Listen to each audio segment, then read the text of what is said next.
இந்த பக்கம் வருவாய் வந்து மக்கள் கொடுக்குறாங்க, ஆனால் அரசாங்க கஜானால குறைஞ்சிக்கிட்டே போகுதுன்னா எங்கேயோ அது லீக்கேஜ் ஆகுதுன்னு தெரியுதா? ஹியூஜ் கரப்ஷன், இமாலய ஊழல்ங்க. இதை வந்து நிச்சயமா அட்டாக் பண்றாரு விஜய். வந்து அவருடைய ஆட்சி காலத்துல நான் பாச கை வைக்க மாட்டேன், எவனையும் கையை வைக்க விட மாட்டேன்னு. அது போதாது, ஏற்கனவே கை வச்சிருக்கான்ல, சாப்பிட்டா இருக்கான்ல, அதெல்லாம் அடிக்கணுன்ற. இந்த மாநிலத்தை சுரண்டியவர்கள், சுரண்டி கொழுத்தவர்கள், அவர்கள் மீது உறுதியான நடவடிக்கை எடுத்தாதான் லஞ்ச லாவண்யமற்ற நிர்வாகத்தை நிலையாக தர முடியும். இல்லைன்னா அந்த சக்திகள் அந்த லஞ்ச பணத்தை வச்சே இதை ஒழிக்க பார்ப்பாங்க. நம்ம மாநிலத்தை காப்பாற்ற, நம்ம மக்களை காப்பாற்ற, இன்சுலேட் பண்ணுறதுக்கு ஒரு மும்முனை தாக்குதல் நடத்தணும்னு நினைக்கிறாங்க. ஒன்று என்னன்னா,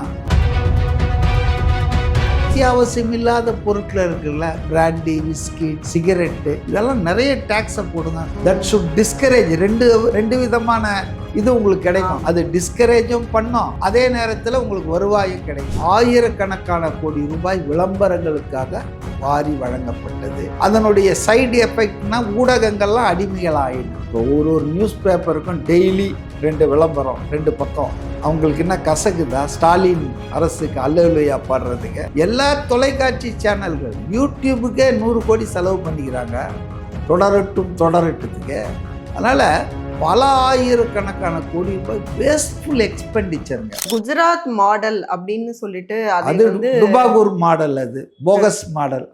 அதாவது ரெவென்யூ டெபிசிட் வந்து இன்னைக்கு அங்க வந்து உபரியா இருக்கு, உபரியில ரன் பண்ணிட்டு இருக்காங்க. ரெவென்யூ டெபிசிட்னா அப்புறம் எப்படி உபரியா இருக்கும்? டெபிசிட்னாலே ஷார்டேஜ்.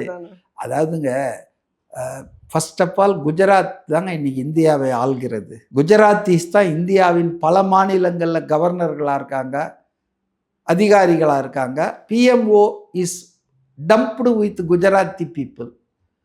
இன்னைக்கு நம்பர் 1 அண்ட் நம்பர் 2 இல்ல number 1 and number 2 Modi and Amit Shah 2 பேருமே குஜராத்திஸ். நீங்க எடுக்கிற பாத்தீங்கன்னா எல்லா உயர் பதவிகளும், கவர்னர்கள் எல்லாருமே இன்னைக்கு குஜராத்திஸ் தான். ஸோ ரொம்ப பேட்டர்னேஜ் பண்றாங்க அந்த ஸ்டேட்டை. எதுக்காக தமிழ்நாடோட கம்பேர் பண்ணி அந்த விஷயங்கள் சொல்ல? தமிழ்நாடை வந்து கர்நாடகாவோட பண்ணலாங்க, அப்பதாங்க ஈக்குவல் ஃபுட்டிங். அதுக்கு வந்து பயங்கர பணம் கொடுக்குறாங்க. குஜராத்தை வந்து கம்பேர் பண்ணவே முடியாது. எல்லா திட்டங்களும் அங்கதான் போகும், எல்லா முதலீடும் அங்கதான் போகும். மத்திய இன்னமும் அமித்ஷாவும் மோடியும் ஏதாவது இந்தியாவின் நம்ம அமைச்சர்கள், பிரதமர்லாம் நினைக்கல. இன்னமும் அவங்க குஜராத்தில் தான், அவங்க அதுக்கு தான் குஜராத் ஸ்டேட்டுக்கு மினிஸ்டர் மாதிரி தான் பண்ணுறாங்க. ரொம்ப அவங்க எல்லா திட்டத்தையும் அங்கே கொண்டு போகிறாங்கன்னு வச்சுங்களேன். அதை விடுங்க, அதை கம்பேர் பண்ண முடியாது. ஆனால் அது அந்த மாநிலத்தில் இவ்வளோ பண்ணுறதா சொல்கிறாங்கல்ல. ட்ரம்ப் வந்தப்போ ஸ்லம்மெல்லாம் மறைச்சி வந்து கட்டினாங்க, துணி கட்டினாங்க, பார்த்தீங்களா? மக்கள், எளிய மக்கள் கஷ்டப்படுறான், வறுமை. அப்போ அங்கே பணம் குவியுது ஒரு சில பேர்கிட்ட. தலித் மக்கள், மைனாரிட்டிகள்லாம் ரொம்ப கஷ்டத்தில் இருக்கான். ஆனால் அந்த நிலைமை தமிழ்நாட்டில் இல்லை. தமிழ்நாட்டில் இன்க்ளூசிவ் க்ரோத், டெவலப்மெண்ட்னா இன்க்ளூசிவ் டெவலப்மெண்ட். அது எல்லா ஆட்சியிலையும் அண்ணா, எம்ஜிஆர், காமராஜர், நம்ம மரபு அப்படி இருக்கு. அனைவரும் சேர்ந்து முன்னேறுவோம். அங்கே அப்படி இல்லை. ஒரு சில ஜாதிகள், ஒரு சில மதம் சார்ந்தவர்கள், அல்லது ஒரு சில பிராந்தியங்கள். Gujarat is not a fair model. அதை வந்து நம்ம ஃபாலோ பண்ணவே முடியாத மாடல். அடுத்து நிறைய விஷயங்கள் பேசும்போது டாக்ஸ் பற்றி வந்து செயலாளர் அவர்கள் பேசும்போது பெரிய ஷாக் என்னன்னா, வரி மூலமாக வரக்கூடிய வருவாய் குறைந்து விட்டது. அப்ப வந்து நாம வந்து அதை இன்க்ரீஸ் பண்ணணும்னு சொன்னார். இது உண்மையிலே வந்து எனக்கும் அதிர்ச்சியாக தான் இருந்தது. ஏன்னா கடந்த 10 வருஷமா நம்ம கட்டுற எல்லா டேக்ஸும் இன்க்ரீஸ் தான் ஆயிருக்கு. அது சொத்து வரியாக இருக்கலாம், தொழில் வரியாக இருக்கலாம், எதுவாக இருந்தாலும் எல்லாமே இன்க்ரீஸ் தான் இருக்குது. அதாவது ஸ்டேட் கவர்மெண்ட்டுக்கு வர்ற வரியெல்லாம், யூசேஜ்லாம். ஆனால் எப்படி வந்து 1.5% கம்மியாச்சு? இப்போ இதை வந்து நம்ம இப்படி சொல்ல முடியாது. அதாவது ஜிஎஸ்டியில் எங்கள் வருமானத்தை இவங்க கொடுக்கல, அங்கே வந்து எங்களுக்கு உரிய பங்கீடு கொடுக்கல, வருவாய் போது, ஆனால் அவங்க ரிட்டர்ன் நமக்கு கொடுக்கறது கம்மியாக இருக்குதுன்னா அது வேற ஹெட்டு. நான் சொல்கிறது உங்கள் வருவாய், உங்கள் ஜெனரேஷனில் வர்ற வருவாய். ஸ்டேட் கவர்மெண்ட் சில டேக்ஸ்லாம் போடுது இல்லை, கமர்ஷியல் டேக்ஸ், அந்த மாதிரி நிறைய விஷயங்கள். இப்போ அந்த மாதிரி வருவாயில் இப்போ எலக்ட்ரிசிட்டி டேக்ஸ், இது வந்து கட்டணம் யார் கட்டுறது? சொத்து வரி மாநகராட்சி முனிசிபாலிட்டியில் கட்டுறோம்ல, இப்போ அந்த வருவாய் தான் சொல்கிறாங்கன்னு நான் நினைக்கிறேன், if I am not wrong. அப்போ அது வந்து குறைய எப்படிங்க குறையும்? கூடுதல் ரொம்ப அதிகமாக இல்லை கம்பேரிட்டிவான்னு சொல்லலாம். ஆனால் இந்த பக்கம் வருவாய் வந்து மக்கள் கொடுக்குறாங்க, ஆனால் அரசாங்க கஜானால குறைஞ்சிக்கிட்டே போகுதுன்னா எங்கேயோ அது லீக்கேஜ் ஆகுதுன்னு தெரியுதா? இப்போ ஒரு ஆள் வந்து 5 மணி நேரமாக மோட்டர் ஓடிட்டுருக்கு ஓவர் ஹெட் டேங்க்கில், ஃபில்லாகவே ஆக மாட்டேங்குதுன்னா அப்போ என்ன ப்ராப்ளம்? எங்கேயோ ஒரு கசிவில் நீங்கள் ஊற்றிக்கிட்டே இருக்கீங்க, அது போயிட்டே இருக்குன்னா சம் ஹோல் இஸ் தேர். இதுதான் தமிழ்நாட்டில் வந்து கரப்ஷன், ஹியூஜ் கரப்ஷன், இமாலய ஊழலுங்க. இதை வந்து நிச்சயமாக அட்டாக் பண்ணுறாரு விஜய். வந்து அவருடைய ஆட்சி காலத்தில் நான் கை வைக்க மாட்டேன், எவனையும் கையை வைக்க விட மாட்டேன்னு, அது போதாது, ஏற்கனவே கை வச்சிருக்கான்ல, சாப்பிட்டா இருக்கான்ல, அதெல்லாம் அடிக்கணுன்றேன் நான். இப்போ நான் மட்டும் நல்லவனாக இருந்தால் போதுமா? என் கூட இருக்கிறவன் பூரா அலிபாபா திருடர்கள் மாதிரி இருந்தானுங்கன்னா நான் நல்லவன்பா அப்படின்னு சொன்னால் யாரும் ஏற்றுக்க மாட்டாங்க. ஸோ இந்த மாநிலத்தை சுரண்டியவர்கள், சுரண்டி கொழுத்தவர்கள், அவர்கள் மீது உறுதியான நடவடிக்கை எடுத்தானா லஞ்ச லாவண்யமற்ற நிர்வாகத்தை நிலையாக தர முடியும். இல்லைன்னா அந்த சக்திகள் அந்த லஞ்ச பணத்தை வச்சே இதை ஒழிக்க பார்ப்பானுங்க. அவங்களுடைய சர்வைவலுக்கு இது வெட்டு வைக்குதுன்னா ஒரு எம்எல்ஏக்கு 100 கோடி கொடுத்து கூட வலிப்பாங்க. புரியுதா உங்களுக்கு? அதனால் என்ன ஒன்றா செய்வாங்க. அப்போ அதெல்லாம் கூட விஜய் கவனத்தில் எடுக்கணும்னு தான் நான் நினைக்கிறேன். வருஷத்துக்கு 67,000 கோடி வந்து கடனுக்கான வட்டியை மட்டுமே கட்டிக்கிட்டு இருக்கோம். அப்படிங்கும்போது இப்போ சமநிலைங்கிறத எப்படி தாவேக அரசு கொண்டு வர போகுது? அப்போது அதுக்குன்னு ஒரு சொல்யூஷன் சொன்னாங்க, கரப்ஷன் ஃப்ரீயாக, ஊழல் இல்லாமல் ஆட்சி நடத்தினாலே போதும் அப்படிங்கிற மாதிரி சொல்கிறாங்க. இல்லை, நான் என்ன நினைக்கிறேன்னா 3 முனை தாக்குதல் நடத்தணும். இந்த அபாயத்திலேருந்து நம்ம மாநிலத்தை காப்பாற்ற, நம்ம மக்களை காப்பாற்ற, இன்சுலேட் பண்ணுறதுக்கு ஒரு மும்முனை தாக்குதல் நடத்தணும்னு நினைக்கிறேன். ஒன்று என்னன்னா இன்க்ரீஸ் ஆஃப் டேக்ஸ் ரெவென்யூ. அதுக்காக நான் உடனே மக்கள் மேலே வரி போடுங்க, அப்படி பஸ் கட்டணத்தை ஏற்றுங்க அப்படின்லாம் நான் சொல்ல. அதாவது வசதி படைத்தவர்கள் டாப்பில் இருக்காங்க பாருங்கள், அந்த பிராக்கெட்டுக்கு டேக்ஸை இன்க்ரீஸ் பண்ணுங்கள். அதே போல் அத்தியாவசியம் இல்லாத பொருட்கள் இருக்குல்ல, பிராண்டி, விஸ்கி, சிகரெட்டு, இதெல்லாம் நிறைய டேக்ஸை போடுங்கன்ற. That should discourage. ரெண்டு விதமான இது உங்களுக்கு கிடைக்கும். அது டிஸ்கரேஜும் பண்ணோம், அதே நேரத்தில் உங்களுக்கு வருவாயும் கிடைக்கும். புரியுதுங்களா? So increasing the tax revenue is the first idea. Second idea வந்து ரூட் அவுட் த கரப்ஷன். கரப்ஷனை நீங்கள் காலி பண்ணிங்கன்னா உங்களுக்கு ரெவென்யூ லீக்கேஜை 70% போயிடும். அப்போ அவங்களுக்கு பணம் தங்கும் இல்லை. நான் தான் சொன்னேன், பட்ஜெட்டில் 30% அடிக்கிறத நிறுத்தினா 1.25 லட்சம் கோடி வருதா இல்லையா உங்களுக்கு? So root out the corruption. மூணாவது வந்து செலவுகளை கம்மி பண்ணணும். எப்படி கம்மி பண்ணுறதுனா அத்தியாவசிய செலவை கம்மி பண்ண முடியும். உதாரணத்துக்கு salary, pension payment, interest payment, இதெல்லாம் யூ கான்ட் அவாய்டு. இதெல்லாம் கமிட்மெண்ட்டு. அதுவே 64% நமக்கு செலவாயிட்டுருக்கு உங்களுக்கு இதெல்லாம் கமிட்மெண்ட்டில், அன்அவாய்டபிள். அப்போ என்ன பண்ணோன்னா அனாவசியமான செலவுகள், இப்போ போன ஆட்சியில் ஆயிரக்கணக்கான கோடி ரூபாய் விளம்பரங்களுக்காக வாரி வழங்கப்பட்டது. அதனுடைய சைடு எஃபெக்ட்னா ஊடகங்கள்லாம் அடிமைகள் ஆயின. இப்போ ஒரு நியூஸ் பேப்பருக்கும் டெய்லி 2 விளம்பரம், 2 பக்கம்.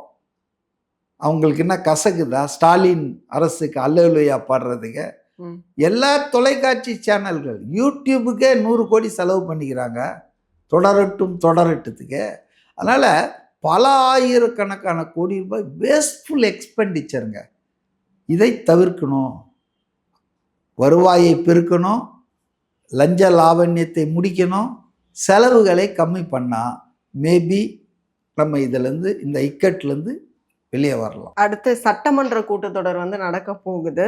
அதுக்காக வந்து எம்எல்ஏக்கள் எல்லாருக்கும் பயிற்சி கொடுக்குறாங்க. அப்படிங்கும்போது ஈவன் வந்து நிதி அமைச்சர் அவங்க பேசும்போதே வந்து நிறைய அந்த ஸ்பெல்லிங் மிஸ்டேக்ஸ்க்கு வந்து எல்லாரும் அவங்கள வந்து விமர்சனம் பண்ணுறாங்க.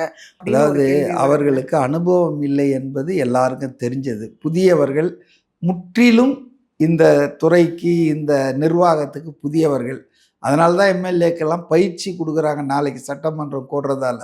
ஆனால் என்ன ப்ராப்ளம் சொன்னால், ஒரு காலேஜில் ஒரு முக்கிய பொறுப்பில் இருக்கிறார், இன்ஜினியரிங் காலேஜில் Maria Wilson, JPR college of இன்ஜினியரிங்கில் நினைக்கிறேன்.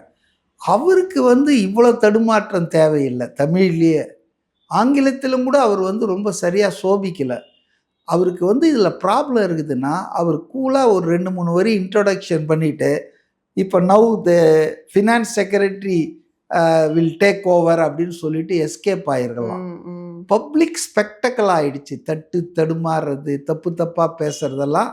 இது வந்து எனக்கு என்னென்னா விஜய் மேலே தான் எனக்கு பரிதாபம் வருது. இந்த மாதிரி ஆட்கள்லாம் வச்சுக்கிட்டு அவர் எப்படி குப்பை ஓட்டவும், இந்த அழகில் ரசிகர் மன்றத்தில் 30 வருஷமாக கொடி ஓட்டினவன், பேனர் ஓட்டினவன் சொல்லிட்டு இருக்காங்க.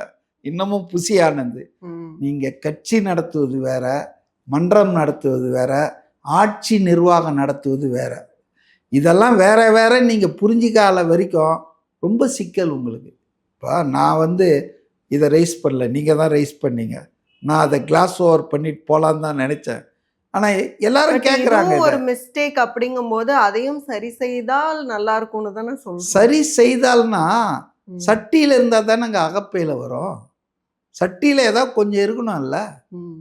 இப்போ ஏன் கோபி செட்டி அதாவது நம்ம செங்கோட்டையன் ஃபைனான்ஸ் மினிஸ்ட்ரிலேருந்து டக்குன்னு மாறிட்டார்? எதுக்கு? தன்னால் இதை ஹேண்டில் பண்ண முடியாது. அவர் எஜுகேஷன் ரொம்ப கம்மி தான். இஸ் நான் மெட்ரிகுலேட் நினைக்கிறார். அதுக்காக காமராஜர் ஒன்றும் படிக்காத ஆள் தான். அவர் சிஎம்மா 9.5 வருஷம் கொடி கட்டின. படிப்பு முக்கியம்னு சொல்ல, ஆனால் நாலேஜ் முக்கியம் இல்லை. There is a difference between education and knowledge. ஒரு நாலேஜை வளர்த்துக்க மாட்டேன், நாலேஜே இல்லாத ஆள் எப்படி நடத்த முடியும்னு சொல்லிட்டு தான் அவர் விட்டுட்டு போயிட்டார். ரெவென்யூவில் போய் உக்காந்துட்டார். ஆனால் இவர் வந்தவர் மேலே நான் கூட நம்பிக்கையாக இருந்தேன். ஏன்னா ஈசனை அகடமிஷியனாக இருக்கார். ஒரு காலேஜில் அதுதான் ஷாக்காக இருந்தது. அவர் தமிழ்லேயே தடுமாறினது வந்து மைக் ஃபியர்லாம் நான் சொல்ல, உண்மையிலே தடுமாற்றம் இருக்குது. ரொம்ப கஷ்டம். அவர் தமிழ் பேசுறத பார்த்தா அவருடைய மதர் டங் தமிழ் இல்லையோன்ற சந்தேகம் கூட எனக்கு வந்தது. அவர் தமிழர் இல்லையோன்ற ஐயம் கூட எனக்கு எழுந்தது. அந்த அளவுக்கு மோசமாக தமிழில் தடுமாறினார். பட் என்ன பண்ணுறது, இவங்கள தான் வச்சு, இவங்க தான் எம்எல்ஏவாக இருக்காங்க. ஐ பிட்டி மிஸ்டர் விஜய். எவ்வளோ போட்டு மண்டையில் இவர் பண்ண முடியும்? இப்போ சட்டமன்ற கூட்டத்தொடர்லையும் எக்யூப்டா வந்து பேசுவாங்களா? ஏன்னா திமுக வந்து அவங்க fully equipped and fully charged. ஆனால் அதான் சொன்னார் பாருங்க நேற்று நம்ம ஜேசிடி பிரபாகரன் சபாநாயகர், சட்டமன்றத்தில் நீங்கள் பண்ணுற சிறு தவறு கூட ஆட்சி மாற்றத்துக்கே வழிவகுத்துரும். இப்போ ஜெயலலிதாவை பிடிச்சி இழுத்து துரைமுருகன்லாம் சாரியெல்லாம் இது பண்ணது தானுங்க அவங்க ஆட்சியை கவிழ்கிறதுக்கு, ஆட்சி மாற்றத்துக்கே வழியாக வந்தது. அதனால் சட்டமன்றத்துக்குள்ள இது வேற நேரடி ஒளிபரப்பு வேற பண்ண போகிறேன்னு சொல்லிட்டு இருக்காரு. அப்போ வந்து எல்லாத்தையும் ஜனங்க பார்ப்பாங்கல்ல, யார் யார் எப்படி பிஹேவ் பண்ணுறாங்க. இப்போ நேற்று ஒன்றும் இல்லை, இந்த வெள்ளை அறிக்கை வெளியிடுறதுக்கு கொஞ்சம் ரிஹர்சல் பார்த்துட்டாவது வந்திருக்கலாம். அவர் ஒரு குட்டி கதை சொல்கிற, குட்டி ஸ்டோரி சொல்கிறாருலாம் விஜய் மாதிரிலாம் அட்டம் பண்ணி ரொம்ப மோசமாக தோத்தார். அது செஞ்சிருக்க வேணாம். பாயிண்டடாக 2-3 விஷயங்கள் பேசிட்டு விட்டுருக்கலாம். அதுக்காக அவர் வந்து அனுபவம் வாய்ந்த நிபுணர் மாதிரிலாம் பேச வேணாம். பக்கத்தில் இருக்கிறாருங்களா ஃபினான்ஸ் செக்ரட்டரி, அவருக்கு மைக்கை தள்ளி விட்டுற வேண்டியது தானே. அது இல்லாமல் அவரே எல்லாம் சொல்லணும்னு நினச்சி, yesterday he has not achieved the object of that white paper submission. அதை ரிலீஸ் பண்ணும்போது அது ஒரு நல்ல த்ரஸ்டோட கொடுத்துருக்கணும்ல. இது ஒன்றும் கணக்குள்ள வேலை இல்லை. இவ்வளோ வந்து எல்லாராலையும் எதிர்பார்க்கப்பட்டதுங்கும் போது எல்லாரும் வாட்ச் பண்ணுறாங்க. அது மட்டும் இல்லை, பொலிட்டிக்கலாக வந்து அவங்க வந்து ஃபெயிலியர் ஆகிட்டாங்க. இந்த ஒயிட் பேப்பரை they should have used politically. But concept நல்ல கான்செப்ட் தான். கான்செப்ட் நல்ல ஒவ்வொரு ஆட்சியும் செய்யணுங்க. அதை வந்த உடனே கணக்கு சொல்லிடணும், இவ்வளோதான் இருக்குதுன்னு போகும்போதும் சொல்லிட்டு போகணும். புரியுதுங்க? சொல்லாமல் கொள்ளாமல் போகக்கூடாது.